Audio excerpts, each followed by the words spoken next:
these worshippers. Amongst them, a husband and wife in their 80s, a brother and sister in their 50s, a woman of 97. Bowers himself is in hospital tonight under police guard, facing 29 charges, some of which carry the death penalty. The attack is being treated by police here as a hate crime. This is a community in shock, but in close solidarity with each other. We've been looking at what happened and at the wider causes of this hateful act in a climate of increasing hatred and violence in America. An apparently lone gunman armed with handguns and automatic rifle. This was more than hate. This was accompanied by a notorious call to kill all Jews. This was an act of terror. Suspect said his name is Robert Bowers. Rob Bowers. He says he's carrying an AR-15 and a Glock at this time. Among the dead, 97-year-old Rose Mallinger, Melvin Wax, aged 88, Sylvan Simon, 86, and Bernice Simon, 84. The average age of the 11 killed in the synagogue in the 20-minute rampage was 76. It has been described as one of the deadliest attacks on the Jewish community in U.S. history. Bowers has been charged with 29 criminal counts, all of which carry the death penalty. He is currently in hospital and his condition is described as fair. All the city's authorities this morning gathered to give an update and take questions. Mr. Mayor, in learning a lesson from this appalling tragedy, is it not time for the political classes to get together and talk about getting the gun out of American society?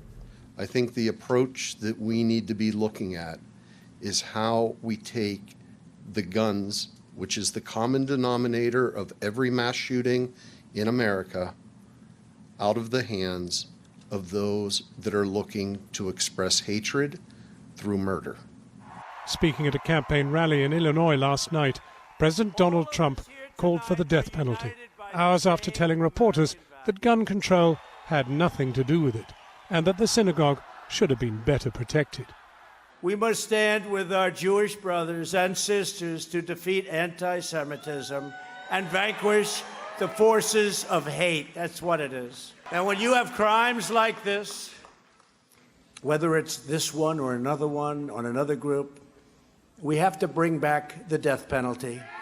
They have to pay the ultimate price.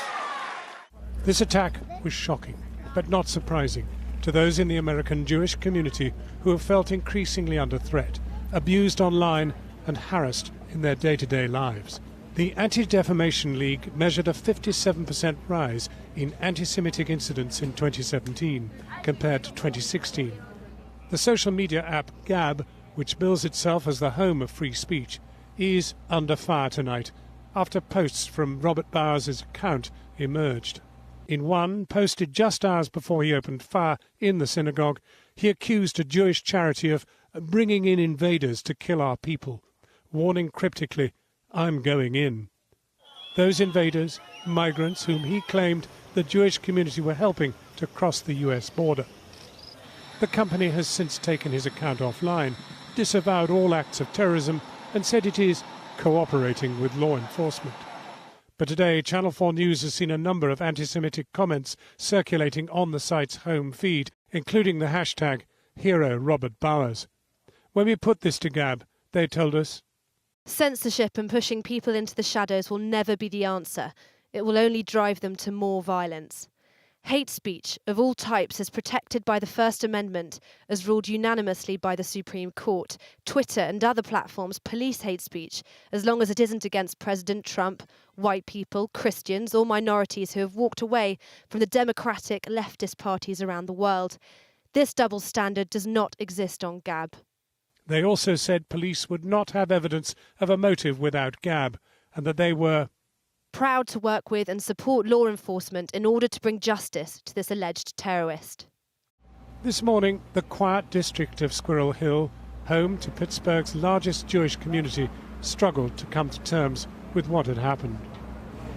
This is a time of mourning. 11 people passed away, so it's devastating. Thought it was terrible, it's horrible. Yeah.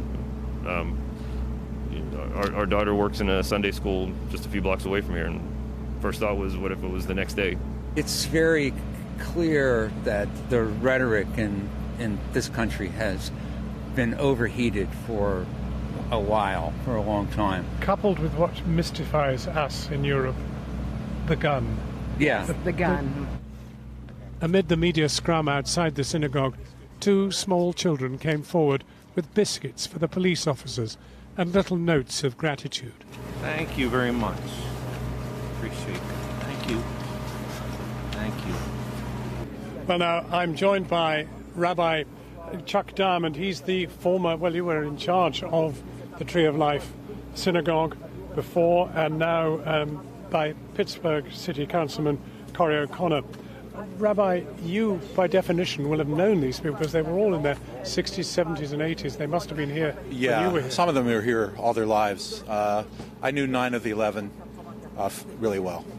And there were 3 congregations which were housed in the building, and I think each one suffered some losses. I mean, it's absolutely appalling to think that the ages of the people that we've now learnt died range from 54 to 97. Right. It's, this synagogue just started at 9:45. Yeah. So they're the early birds and the elderly. And I think that explains it. They're the ones who come early. They get us started. They'll be there 9:45 every single week, rain or shine or snow. The woman, Rose, who was 97 years old, just every week, so special. Such a joy as a rabbi to have her as a congregant. Sounds like a big stimulus to staying alive.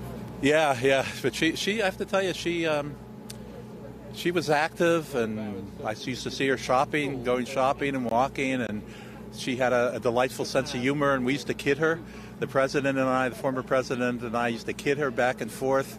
There was another woman named Ray who wasn't there, luckily, this past week. I used to say Ray and Rose were my R&R for the week. So, Councilman, you have this Jewish community in your district. Tell me, what part do they play in your community? It's huge. We've had generations of Jewish residents in Squirrel Hill. From where we're standing right now, you can identify 5 to 10 other synagogues. My mother's side of my family is Orthodox. They live right down at the corner. So it's a big part of this community. You are yourself Jewish. And I have a different background. Yeah, I have Catholic Jewish. So we grew up in a very diverse neighborhood, and I grew up in a very diverse household. And Squirrel Hill is a melting pot for different religions, ethnicities, races, and that's what you get here. And you're going to see that over the next couple of weeks, people from all different backgrounds coming together. Rabbi O'Connor, I thought that was a Jewish name. It is, and my mom's Jewish. But Rabbi, the Anti-Defamation League have published figures which suggest there's been a 57% increase in anti-Jewish hatred since, well, that was it during the year 2016-17. Right. Are you conscious of this? I'm conscious of this as far as the country goes. In Pittsburgh, I don't know if you'd agree, we don't feel that as much. No. And so, but there's clearly more hatred in this country.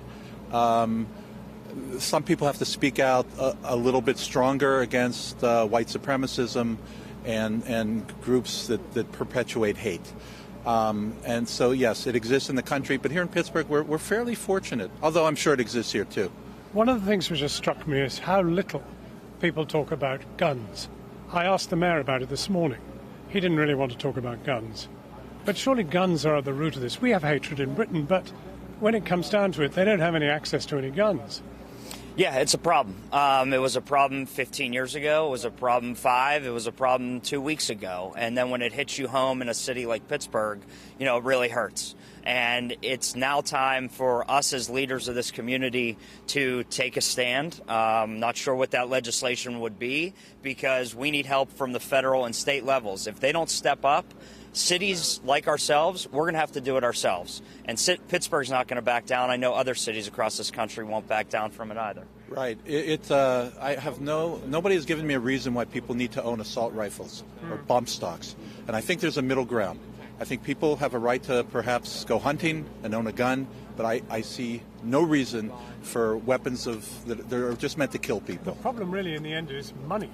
There is so much money in the National Rifle Association and the rest of it that politicians daren't confront them. And I believe that a lot of the people in the NRA themselves would be in favor of some of these reforms. I really do. Nobody wants to see something like this happen, or what happened in Sandy Hook or in Parkland or in Las Vegas. Nobody wants to see that.